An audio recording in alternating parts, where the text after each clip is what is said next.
2 Britanniques avaient été engagés pour une mission, en Guinée, Afrique de l'Ouest. Une société du nom d'Aerostar International les a embauchés. Ça devait être un voyage court, juste 4 jours, un aller-retour rapide. C'était le plan, en tout cas. Une tâche assez simple, à première vue. Leur mission ? Récupérer du matériel. Provenant d'un ballon de recherche à haute altitude, rien de moins. Ce ballon serait apparemment tombé en Guinée. Leur rôle était purement logistique. Sécuriser l'équipement. Ils n'étaient pas scientifiques, pas impliqués dans l'objectif du ballon, ni dans son contenu technique, comme leur employeur le déclarerait plus tard. Leur travail consistait simplement à trouver l'appareil abattu et à organiser sa récupération. Une tâche qui exigeait des compétences pratiques, pas des histoires d'espionnage. À quoi pouvaient-ils bien penser avant de partir ? Probablement concentrés sur le travail à venir, un voyage dans une région d'Afrique qu'ils ne connaissaient peut-être pas bien, peut-être un peu d'aventure, un changement de décor, mais c'était surtout du travail, un objectif précis à atteindre. C'était des professionnels, habitués à relever des défis. Sans doute avaient-ils anticipé quelques obstacles logistiques, un terrain inconnu peut-être, les barrières linguistiques, mais certainement pas ce qui allait arriver. Aucune prémonition de l'épreuve qui les attendait. Alors, ils se sont rendus en Guinée, prêts à commencer. Les premières étapes de la mission ont probablement commencé comme prévu. Prise de contacts locaux, localisation du ballon. Les aspects pratiques de la récupération en terre étrangère. Tout ça faisait partie du boulot, pourrait-on dire. Ils étaient déjà là pour faire ce pourquoi ils étaient repayés. Concentrés sur la tâche à accomplir, le ballon écrasé. Pendant un court instant, ce n'était qu'une mission parmi d'autres. Avant que tout ne bascule. Avant que ce voyage de 4 jours ne devienne tout autre chose. Et puis, il y a eu ce moment où tout a basculé. Ils étaient en train de récupérer le ballon. Ils faisaient le boulot pour lequel on les avait envoyés. Soudain, les autorités guinéennes les ont approchés. Une intervention inattendue, qui ne figurait dans aucun briefing. La confusion sans doute. De quoi s'agissait-il ? Un malentendu, peut-être ? Après tout, ils étaient là en toute légitimité. Du moins, c'est ce qu'ils croyaient. C'était le point de bascule, le début d'un cauchemar. Les accusations ont commencé, des accusations graves, espionnage, de l'espionnage. Paul et Richard, des espions internationaux ? Ça paraissait complètement tiré par les cheveux.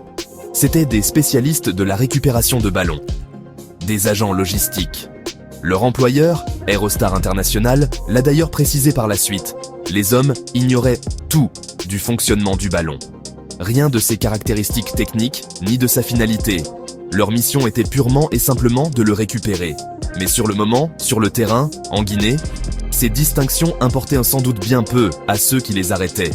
Imaginez un peu leur première réaction. L'incrédulité, le choc. Ça ne pouvait pas être en train de se passer. Pas à eux. Peut-être ont-ils pensé que tout rentrerait dans l'ordre rapidement. Un coup de fil, une mise au point. La procédure normale, quoi. Mais la situation ne s'est pas calmée. Au contraire, elle a empiré. La prise de conscience a dû se faire progressivement, puis brutalement. C'était grave, très grave. Leur mission de 4 jours, initialement prévue, était en train de voler en éclats, remplacée par un avenir incertain, terrifiant. Le sol s'est littéralement dérobé sous leurs pieds. De professionnels aguerris, ils sont devenus des prisonniers, détenus dans un pays étranger, loin de chez eux. Leur liberté, envolée en un instant. Leur passeport, probablement confisqué. Toute communication coupée. Leur univers, jusque-là fait de ciels immenses et de missions de récupération, se réduisait soudain aux 4 murs de leur lieu de détention. C'était le début de plus de 100 jours. Plus de 100 jours de peur, d'incertitude et d'épreuve. Un chapitre de leur vie qu'ils n'avaient jamais imaginé. Et qu'ils n'oublieraient, sans aucun doute, jamais. Ils ont fini à la prison de Conakry. Paul Inch a décrit les conditions sur place. Il a utilisé le mot « horribles ». Et quand on entend les détails, on commence à comprendre pourquoi. 80 hommes, a-t-il rapporté, se partageant une unique toilette. Et une seule douche pour eux tous. Essayez d'imaginer ça. Les files d'attente, l'odeur, le manque absolu de la dignité humaine la plus élémentaire, une lutte quotidienne pour les besoins les plus fondamentaux. Puis, il y avait l'eau. Contaminée. Une source de vie, devenue une source potentielle de maladie. Paul a déclaré « C'était effrayant. La pire chose que j'ai jamais vécue. » On entend ça, et ça fait l'effet d'un coup de massue. Ce n'était pas juste inconfortable, c'était terrifiant. Une bataille quotidienne pour la survie, à bien des égards. Le genre d'expérience qui change une personne. Richard Perham a fait écho à ses sentiments. Nous devions littéralement craindre pour nos vies chaque jour, a-t-il dit.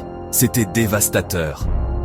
Ce n'étaient pas seulement les conditions physiques, il y avait les menaces d'abus, le tourment psychologique, vivre dans une peur constante, sans jamais savoir à quoi s'attendre, isolés de leur famille, sans soutien juridique au début, vulnérables, impuissants. Comment garder espoir dans un tel endroit? Et pendant que Paul et Richard enduraient cela, leur famille souffrait aussi, au Royaume-Uni. À des milliers de kilomètres de là. La compagne de Paul, Cheryl Potter, a parlé de son expérience. Chaque jour a été une bataille constante à m'inquiéter pour lui. L'angoisse de ne pas savoir s'il était en sécurité. La frustration. L'impuissance. Attendre des nouvelles. Craindre le pire. Leur calvaire était partagé, d'une certaine manière. Une autre forme de prison, faite d'anxiété et de distance. La souffrance silencieuse des êtres chers. Mais ils n'étaient pas entièrement seuls. Des gens œuvraient pour eux. En coulisses, des efforts étaient en cours. L'ambassade britannique en Guinée est intervenue. Des diplomates, des fonctionnaires, naviguant à travers des circuits complexes. Ces choses-là prennent du temps, exaspérément lent, généralement. Surtout quand des accusations d'espionnage sont sur la table. Mais les rouages de la diplomatie tournaient, discrètement, avec persistance, plaidant pour leur libération, tentant de dénouer les imbroglios juridiques et politiques. Une bouée de sauvetage aussi lointaine qu'elle ait pu paraître. Un soutien est également venu de plus près. Leur députée locale, Liz Saville-Roberts. Elle est devenue une ardente défenseur de Paul et Richard. Elle a décrit la situation avec justesse. Un cauchemar. Pour ces hommes et pour leurs familles et amis. Elle a salué les familles pour leurs efforts acharnés, les qualifiant de concentrées, ingénieuses et déterminées, veillant à ce qu'aucun jour ne passe sans œuvrer à leur libération. La pression politique peut faire la différence. Maintenant leur calvaire sous les feux de l'actualité. Et puis, finalement, après plus de 100 jours, la nouvelle pour laquelle ils avaient tous prié, Paul Inch et Richard Perham allaient être libérés. Le cauchemar prenait fin. Imaginez ce moment. L'incrédulité, le soulagement immense. Franchir les portes de cette prison, la laisser derrière soi, le voyage de retour vers le Royaume-Uni. Chaque kilomètre les éloignant davantage de cette épreuve, plus près de chez eux, plus près de la normalité. Ou du moins, une nouvelle forme de normalité. Les retrouvailles. Avec la famille, avec les amis, sans doute remplis de larmes, de joie et d'un immense soulagement. Lord Collins de Highbury, du gouvernement britannique, a salué leur retour, reconnaissant la longue épreuve qu'ils avaient traversée. Ils étaient chez eux, en sécurité. Le danger immédiat était écarté. Mais une expérience pareille ne disparaît pas comme ça. 100 jours dans une prison d'Afrique de l'Ouest.